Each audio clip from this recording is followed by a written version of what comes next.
Hello friends, complete solution YouTube channel पर पुनः आपका स्वागत है। आज मैं बीपीएससी सीडीपीओ और एसआई के लिए बिहार स्पेशल पार्ट 2 लेकर के आया हूँ। इसमें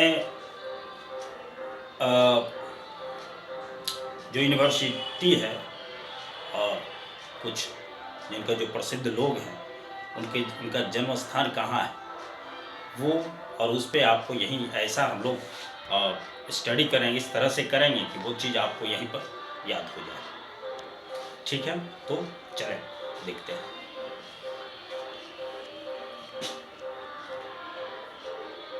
पूछा गया प्रश्न है कि बिहार में कितने विश्वविद्यालय हैं।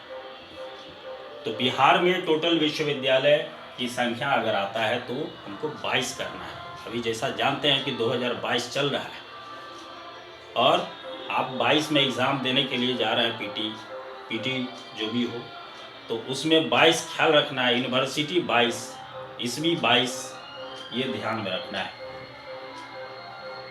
दूसरा है कि आपको नालंदा विश्वविद्यालय, बिहार के जो विश्वविद्यालय हैं हम प्राचीन काल से शुरू कर रहे हैं, जहाँ से हमारा ये प्रश्न बनता है। नालंदा विश्वविद्यालय की स्थापना कुमारगुप्त प्रथम ने की थी। ये आप देखते हैं हर जगह, आपको कहीं पे मिल जाएगा, आपको एक सूची मिल जाएगी आपको, ये विश्वविद्यालय की स्थापना कब। लेकिन हम यहाँ, मेरा जो वीडियो है, हम जो यहाँ देखने आए हैं कि हम इसको याद कैसे कर लें, एक बार पढ़ें और वो याद हो जाए हम लोगों को। नालंदा विश्वविद्यालय की स्थापना कुमारगुप्त ने, ऐसे हम पढ़ते हैं नालंदा विश्वविद्यालय की स्थापना बच्चे की तरह कुमारगुप्त प्रथम ने किया था, कि वहाँ हम ऐसे नहीं पढ़ना है। हम लोगों को देखना है कुमारगुप्त प्रथम नालंदा विश्वविद्यालय में पढ़ते थे। ये तो हम तो पहले देख लिए कि नालंदा विश्वविद्यालय की स्थापना कुमारगुप्त प्रथम ने किया था, लेकिन अब इसको याद रखने के लिए कुमारगुप्त प्रथम नालंदा विश्वविद्यालय में पढ़ा करते थे। कुमारगुप्त प्रथम, गुप्त शासक कुमारगुप्त प्रथम नालंदा विश्वविद्यालय में पढ़ा करते थे। क्लियर हो गया हमारा। दूसरा है उदंतपुरी विश्वविद्यालय। उदंतपुरी विश्वविद्यालय आपको बिहार शरीफ के पास से स्थित है। उदंतपुरी विश्वविद्यालय था उस समय। अब उसकी स्थापना किसने किया तो हम जानते हैं कि कहीं भी देख लेंगे तो गोपाल ने किया था। ये पाल शासक था गोपाल। अब इसको हम याद कैसे करेंगे कि वो उदंतपुरी विश्वविद्यालय की स्थापना गोपाल ने किया था। तो गोपाल बहुत उदंड था। पाल शासक का संस्थापक कौन था? गोपाल। याद रखेंगे यूनिवर्सिटी किसने स्थापना की, इसको लिए गोपाल जो था बहुत उदंड था। उदंतपुरी विश्वविद्यालय। दो चीज हमारा क्लियर हो गया कि कुमारगुप्त प्रथम नालंदा विश्वविद्यालय में पढ़ा करते थे। तो नालंदा विश्वविद्यालय की स्थापना कुमारगुप्त में प्रथम ने किया था। और उदंतपुरी क्या कि गोपाल जो पाल शासक जो गोपाल था वो बहुत उदंड था। उदंतपुरी विश्वविद्यालय। अब हम लोग आते हैं विक्रमशिला विश्वविद्यालय की स्थापना किसने किया था? तो धर्मपाल विक्रम संवत, संस्कृत का शब्द है। विक्रम संवत मतलब लगता है कि वो धर्म से संबंधित है। विक्रम संवत लगता है कि धर्म से संबंधित है वो, है। धर्मपाल ने विक्रमशिला विश्वविद्यालय की स्थापना की थी। तो ये कहाँ था? ये धर्मपाल विक्रमशिला कहाँ है? भागलपुर।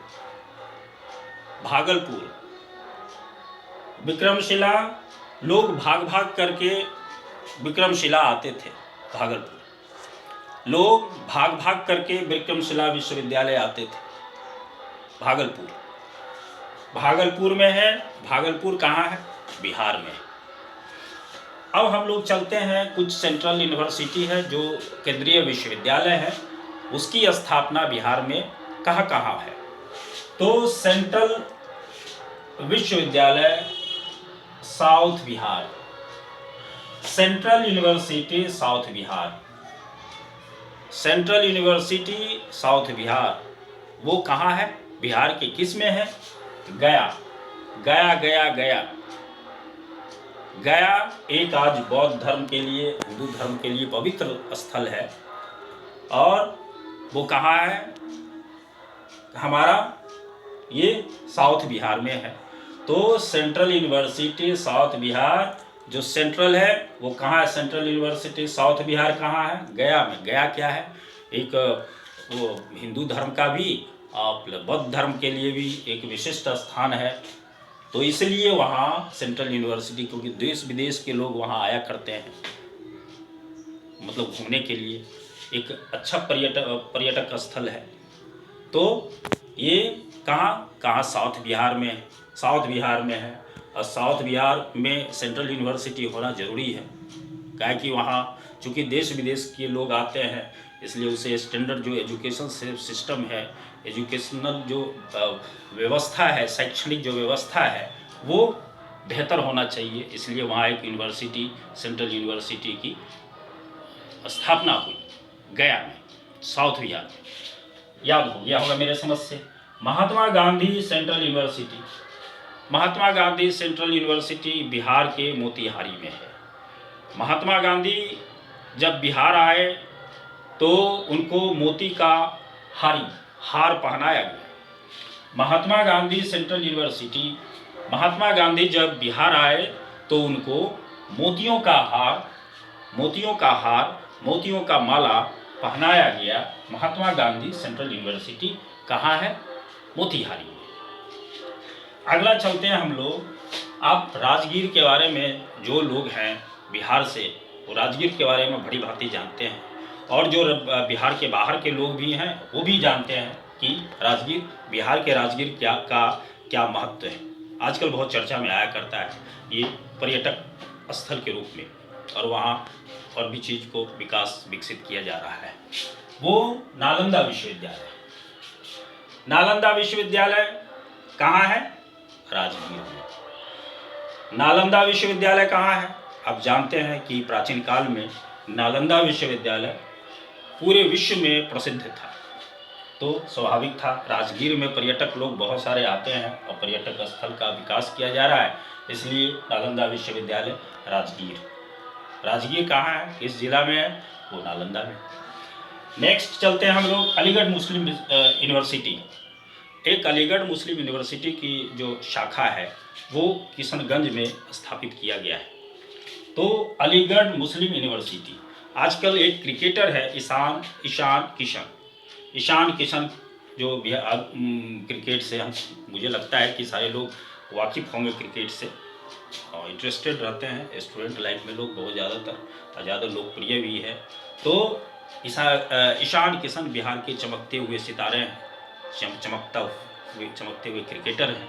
तो स्वाभाविक ईशान किशन के बारे में सभी लोग जानते होंगे। ईशान किशन उर्दू पढ़ने के लिए अलीगढ़ मुस्लिम विश्वविद्यालय गए थे। ईशान किशन अलीगढ़ यूनिवर्सिटी गए थे उर्दू पढ़ने के लिए। तो किशनगंज, अलीगढ़ मुस्लिम यूनिवर्सिटी की शाखा कहाँ स्थापित हुई है? किशनगंज में।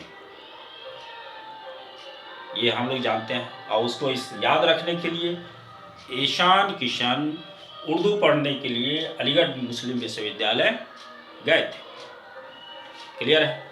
ये हमारा ये है, क्या कि पूछा जाता है आपको, ये यूनिवर्सिटी पूछा जाएगा, हो सकता है ये पूछा जाएगा कि किस राज्य में है, ये यूनिवर्सिटी किस राज्य में है। उसके बाद ये पूछा जा सकता है कि वो यूनिवर्सिटी बिहार राज्य के किस जिले में है। उसके बाद ये भी पूछा जा सकता है कि वो जिले के किस स्थान पर है। हम लोगों को तीनों चीज़ से ये सारी चीज़ें को हम लोग देख रहे हैं। नेक्स्ट हम लोग चलते हैं, पूछा जाता है प्रसिद्ध स्थान के बारे में कि कोई स्थान है जिसके बारे में पूछा जाता है कि वो किस क्यों प्रसिद्ध है। तो क्यों प्रसिद्ध है? प्रसिद्ध देखिए विद्या बिस्फी में क्या? विद्यापति बिस्फी में क्या, विद्यापति, विद्यापति बिस्फी।